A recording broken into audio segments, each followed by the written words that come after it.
अत्यंत प्रभावशाली मंत्र है।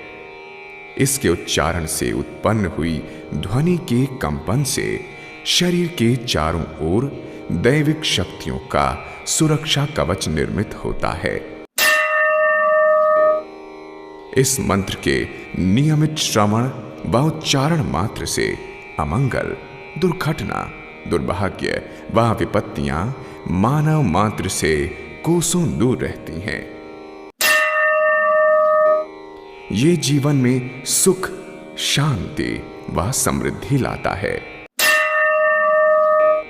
हम त्रिनेत्रधारी भगवान शिव की आराधना करते हैं, जो सुगंधि के कोश हैं, जो सभी का पोषण कर वृद्धि प्रदान करते हैं। भगवान शिव से हमारी प्रार्थना है कि वो हमें अमृत्यु के लिए मृत्यु या मर्त्यलोक से मुक्त करें।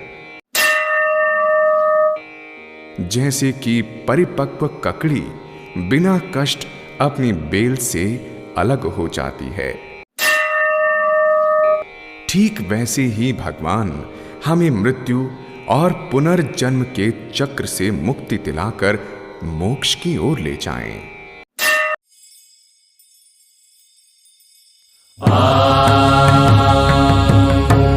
त्र्यंबकं यजामहे सुगंधिं पुष्टिवर्धनम् उर्वारुकमिव बन्धनान् मृत्योर्मुक्षीयमामृतात्। त्र्यंबकं यजामहे सुगंधिं पुष्टिवर्धनम् उर्वारुकमिव बन्धनान् मृत्योर्मुक्षीयमामृतात्। त्र्यंबकं यजामहे सुगंधिं पुष्टिवर्धनम् उर्वारुकमिव बन्धनान् मृत्योर्मुक्षीयमामृतात्। त्र्यंबकं यजामहे सुगंधिं पुष्टिवर्धनम् उर्वारुकमिव बन्धनान् मृत्योर्मुक्षीयमामृतात्। त्र्यंबकं यजामहे सुगंधिं पुष्टिवर्धनम् उर्वारुकमिव बन्धनान् मृत्योर्मुक्षीयमामृतात्। त्र्यंबकं यजामहे सुगंधिं पुष्टिवर्धनम् उर्वारुकमिव बन्धनान् मृत्योर्मुक्षीयमामृतात्। त्र्यंबकं यजामहे सुगंधिं पुष्टिवर्धनम् उर्वारुकमिव बन्धनान् मृत्योर्मुक्षीयमामृतात्। त्र्यंबकं यजामहे सुगंधिं पुष्टिवर्धनम् उर्वारुकमिव बन्धनान् मृत्योर्मुक्षीयमामृतात्। त्र्यंबकं यजामहे सुगंधिं पुष्टिवर्धनम् उर्वारुकमिव बन्धनान् मृत्योर्मुक्षीयमामृतात्। त्र्यंबकं यजामहे सुगंधिं पुष्टिवर्धनम् उर्वारुकमिव बन्धनान् मृत्योर्मुक्षीयमामृतात्। त्र्यंबकं यजामहे सुगंधिं पुष्टिवर्धनम् उर्वारुकमिव बन्धनान् मृत्योर्मुक्षीयमामृतात्। त्र्यंबकं यजामहे सुगंधिं पुष्टिवर्धनम् उर्वारुकमिव बन्धनान् मृत्योर्मुक्षीयमामृतात्।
उर्वारुकमिव बन्धनान् मृत्योर्मुक्षीयमामृतात्। त्र्यम्बकं यजामहे सुगन्धिं पुष्टिवर्धनम् उर्वारुकमिव बन्धनान् मृत्योर्मुक्षीयमामृतात्। त्र्यम्बकं यजामहे सुगन्धिं पुष्टिवर्धनम् उर्वारुकमिव बन्धनान् मृत्योर्मुक्षीयमामृतात्। त्र्यम्बकं यजामहे सुगन्धिं पुष्टिवर्धनम् उर्वारुकमिव बन्धनान् मृत्योर्मुक्षीयमामृतात्। त्र्यम्बकं यजामहे सुगन्धिं पुष्टिवर्धनम् उर्वारुकमिव बन्धनान् मृत्योर्मुक्षीयमामृतात्। त्र्यम्बकं यजामहे सुगन्धिं पुष्टिवर्धनम् उर्वारुकमिव बन्धनान् मृत्योर्मुक्षीयमामृतात्। त्र्यम्बकं यजामहे सुगन्धिं पुष्टिवर्धनम् उर्वारुकमिव बन्धनान् मृत्योर्मुक्षीयमामृतात्। त्र्यम्बकं यजामहे सुगन्धिं पुष्टिवर्धनम् उर्वारुकमिव बन्धनान् मृत्योर्मुक्षीयमामृतात्।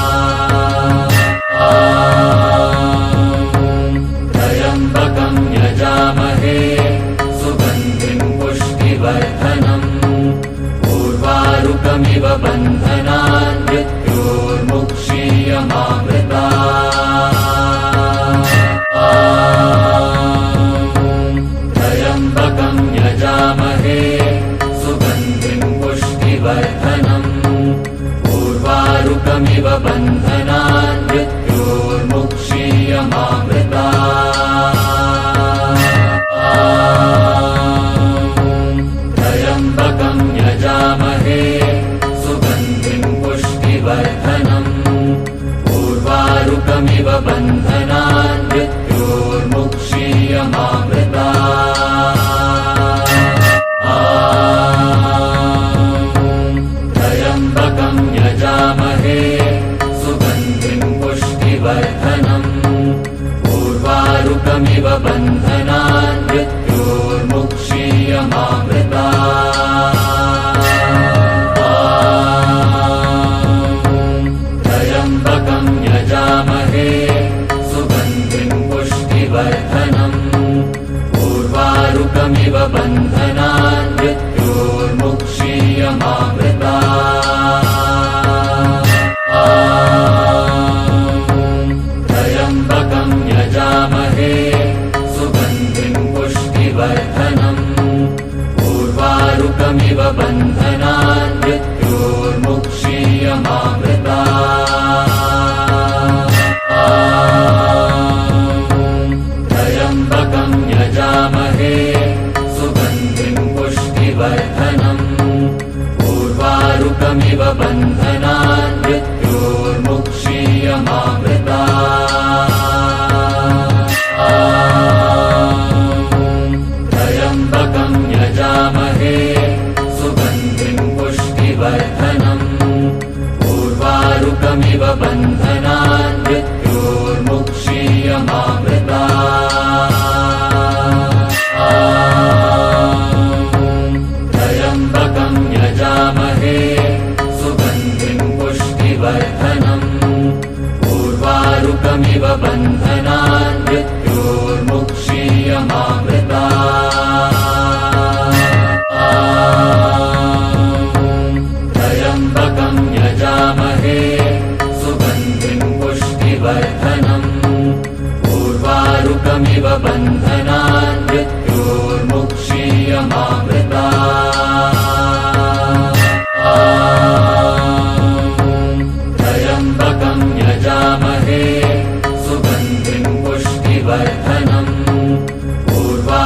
उर्वारुकमिव बन्धनान् मृत्योर्मुक्षीयमामृतात्। त्र्यम्बकं यजामहे सुगन्धिं पुष्टिवर्धनम् उर्वारुकमिव बन्धनान् मृत्योर्मुक्षीयमामृतात्। त्र्यम्बकं यजामहे सुगन्धिं पुष्टिवर्धनम् उर्वारुकमिव बन्धनान् मृत्योर्मुक्षीयमामृतात्। त्र्यम्बकं यजामहे सुगन्धिं पुष्टिवर्धनम् उर्वारुकमिव बन्धनान् मृत्योर्मुक्षीयमामृतात्।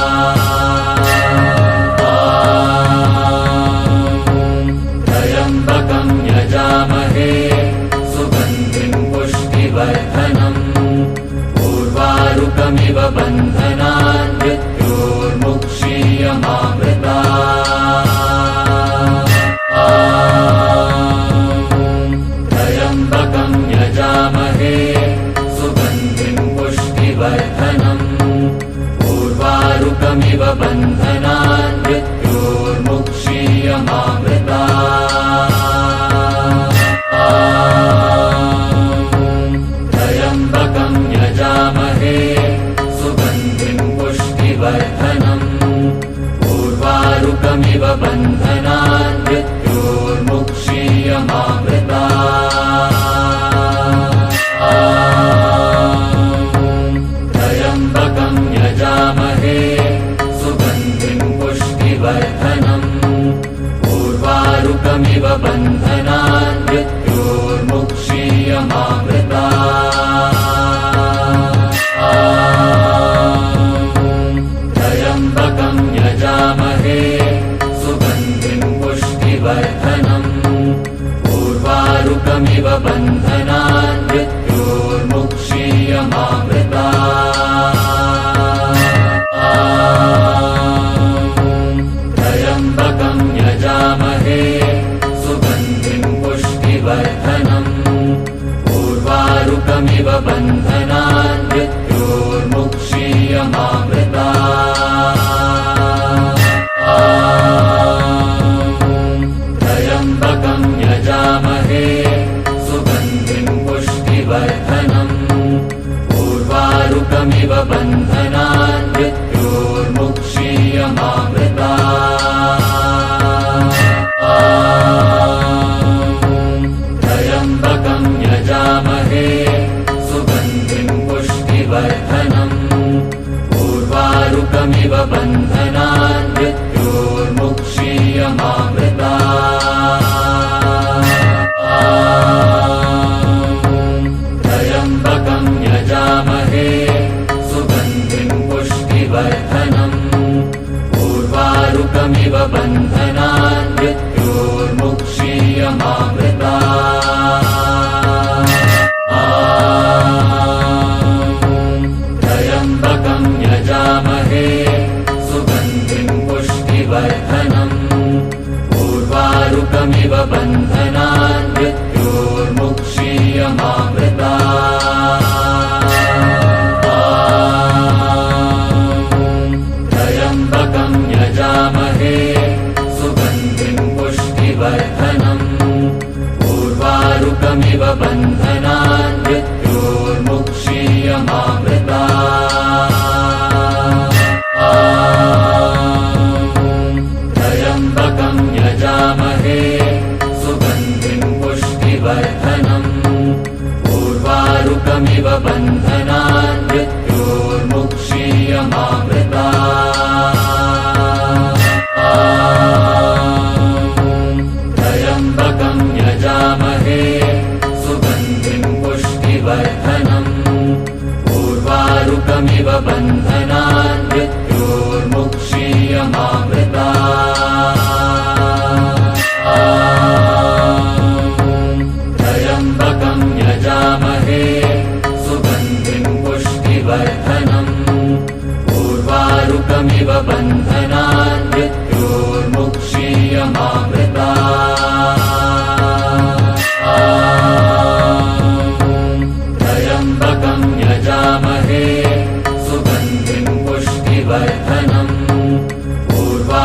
उर्वारुकमिव बन्धनान् मृत्योर्मुक्षीयमामृतात्। त्र्यम्बकं यजामहे सुगन्धिं पुष्टिवर्धनम् उर्वारुकमिव बन्धनान् मृत्योर्मुक्षीयमामृतात्। त्र्यम्बकं यजामहे सुगन्धिं पुष्टिवर्धनम् उर्वारुकमिव बन्धनान् मृत्योर्मुक्षीयमामृतात्। त्र्यम्बकं यजामहे सुगन्धिं पुष्टिवर्धनम् उर्वारुकमिव बन्धनान् मृत्योर्मुक्षीयमामृतात्। त्र्यम्बकं यजामहे सुगन्धिं पुष्टिवर्धनम् उर्वारुकमिव बन्धनान् मृत्योर्मुक्षीयमामृतात्। त्र्यम्बकं यजामहे सुगन्धिं पुष्टिवर्धनम् उर्वारुकमिव बन्धनान् मृत्योर्मुक्षीयमामृतात्। त्र्यम्बकं यजामहे सुगन्धिं पुष्टिवर्धनम् उर्वारुकमिव बन्धनान् मृत्योर्मुक्षीयमामृतात्। त्र्यम्बकं यजामहे सुगन्धिं पुष्टिवर्धनम् उर्वारुकमिव बन्धनान् मृत्योर्मुक्षीयमामृतात्। त्र्यम्बकं यजामहे सुगन्धिं पुष्टिवर्धनम् उर्वारुकमिव बन्धनान् मृत्योर्मुक्षीयमामृतात्। त्र्यम्बकं यजामहे सुगन्धिं पुष्टिवर्धनम् उर्वारुकमिव बन्धनान् मृत्योर्मुक्षीयमामृतात्। त्र्यम्बकं यजामहे सुगन्धिं पुष्टिवर्धनम् उर्वारुकमिव बन्धनान् मृत्योर्मुक्षीयमामृतात्। त्र्यम्बकं यजामहे सुगन्धिं पुष्टिवर्धनम् उर्वारुकमिव बन्धनान् मृत्योर्मुक्षीयमामृतात्। त्र्यम्बकं यजामहे सुगन्धिं पुष्टिवर्धनम् उर्वारुकमिव बन्धनान् मृत्योर्मुक्षीयमामृतात्।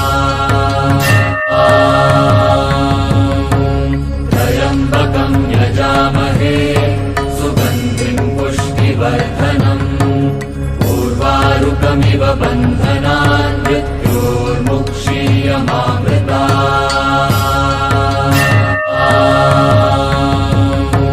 त्र्यम्बकं यजामहे सुगन्धिं पुष्टिवर्धनम् उर्वारुकमिव बन्धनान् मृत्योर्मुक्षीयमामृतात्। त्र्यम्बकं यजामहे सुगन्धिं पुष्टिवर्धनम् उर्वारुकमिव बन्धनान् मृत्योर्मुक्षीयमामृतात्। त्र्यम्बकं यजामहे सुगन्धिं पुष्टिवर्धनम् उर्वारुकमिव बन्धनान् मृत्योर्मुक्षीयमामृतात्। त्र्यम्बकं यजामहे सुगन्धिं पुष्टिवर्धनम् उर्वारुकमिव बन्धनान् मृत्योर्मुक्षीयमामृतात्।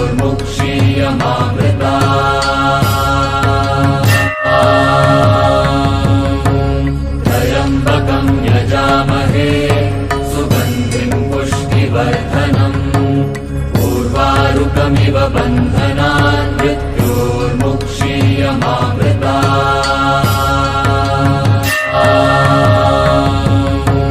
त्र्यम्बकं यजामहे सुगन्धिं पुष्टिवर्धनम् उर्वारुकमिव बन्धनान् मृत्योर्मुक्षीयमामृतात्। त्र्यम्बकं यजामहे सुगन्धिं पुष्टिवर्धनम् उर्वारुकमिव बन्धनान् मृत्योर्मुक्षीयमामृतात्। त्र्यम्बकं यजामहे सुगन्धिं पुष्टिवर्धनम् उर्वारुकमिव बन्धनान् मृत्योर्मुक्षीयमामृतात्। त्र्यम्बकं यजामहे सुगन्धिं पुष्टिवर्धनम् उर्वारुकमिव बन्धनान् मृत्योर्मुक्षीयमामृतात्। त्र्यम्बकं यजामहे सुगन्धिं पुष्टिवर्धनम् उर्वारुकमिव बन्धनान् मृत्योर्मुक्षीयमामृतात्। त्र्यम्बकं यजामहे सुगन्धिं पुष्टिवर्धनम् उर्वारुकमिव बन्धनान् मृत्योर्मुक्षीयमामृतात्। त्र्यम्बकं यजामहे सुगन्धिं पुष्टिवर्धनम् उर्वारुकमिव बन्धनान् मृत्योर्मुक्षीयमामृतात्। त्र्यम्बकं यजामहे सुगन्धिं पुष्टिवर्धनम् उर्वारुकमिव बन्धनान् मृत्योर्मुक्षीयमामृतात्। त्र्यम्बकं यजामहे सुगन्धिं पुष्टिवर्धनम् उर्वारुकमिव बन्धनान् मृत्योर्मुक्षीयमामृतात्। त्र्यम्बकं यजामहे सुगन्धिं पुष्टिवर्धनम् उर्वारुकमिव बन्धनान् मृत्योर्मुक्षीयमामृतात्। त्र्यम्बकं यजामहे सुगन्धिं पुष्टिवर्धनम् उर्वारुकमिव बन्धनान् मृत्योर्मुक्षीयमामृतात्। त्र्यम्बकं यजामहे सुगन्धिं पुष्टिवर्धनम् उर्वारुकमिव बन्धनान् मृत्योर्मुक्षीयमामृतात्। त्र्यम्बकं यजामहे सुगन्धिं पुष्टिवर्धनम् उर्वारुकमिव बन्धनान् मृत्योर्मुक्षीयमामृतात्।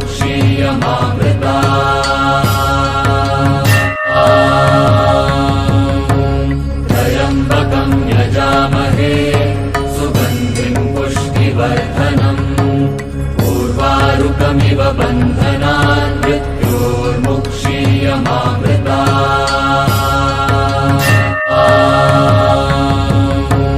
त्र्यम्बकं यजामहे सुगन्धिं पुष्टिवर्धनम् उर्वारुकमिव बन्धनान् मृत्योर्मुक्षीयमामृतात्। त्र्यम्बकं यजामहे सुगन्धिं पुष्टिवर्धनम् उर्वारुकमिव बन्धनान् मृत्योर्मुक्षीयमामृतात्। त्र्यम्बकं यजामहे सुगन्धिं पुष्टिवर्धनम् उर्वारुकमिव बन्धनान् मृत्योर्मुक्षीयमामृतात्।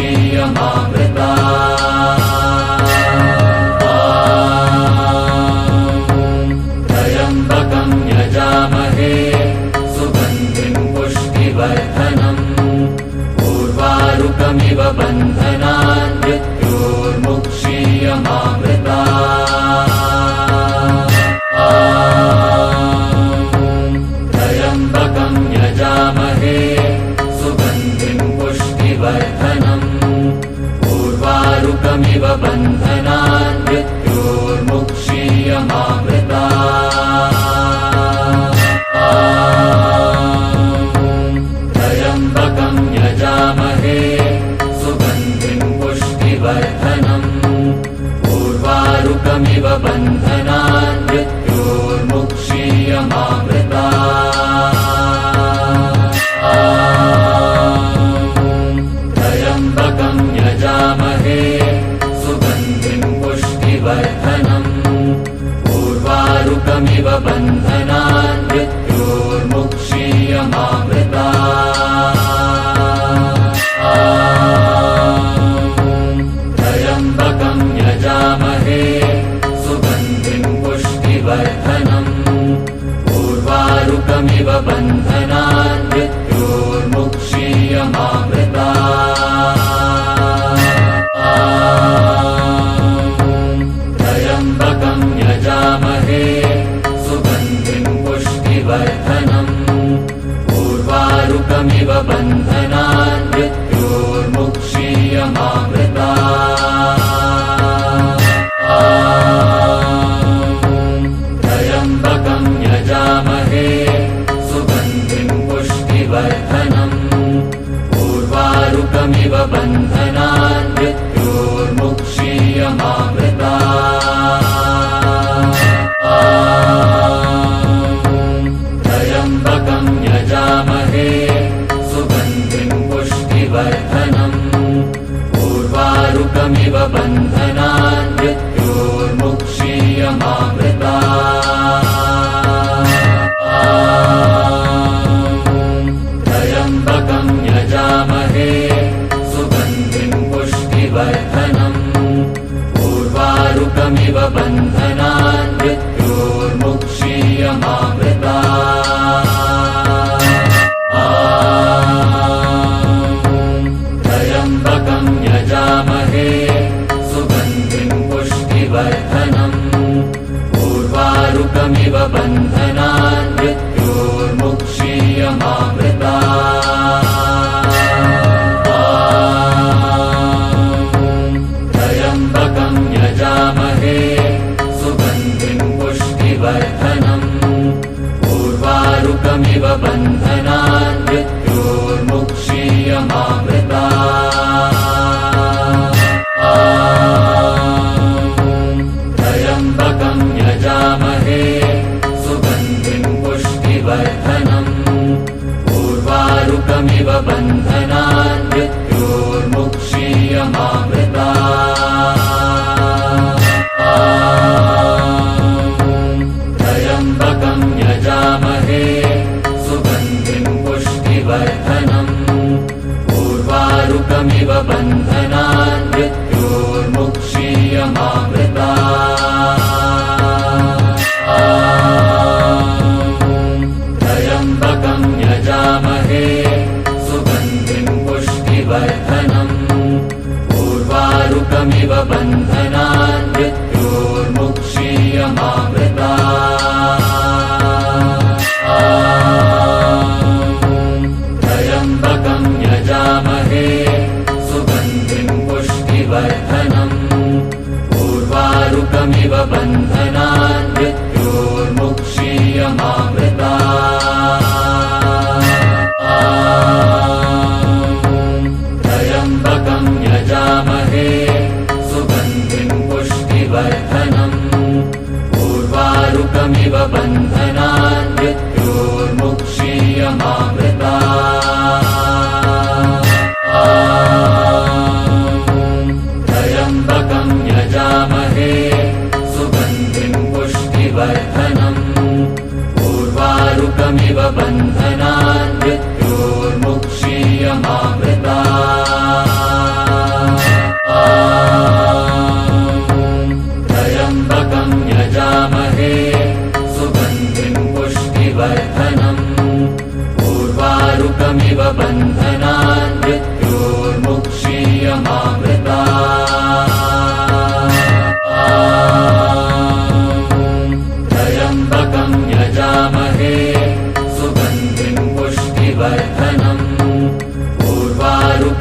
बन्धनान् मृत्योर्मुक्षीयमामृतात्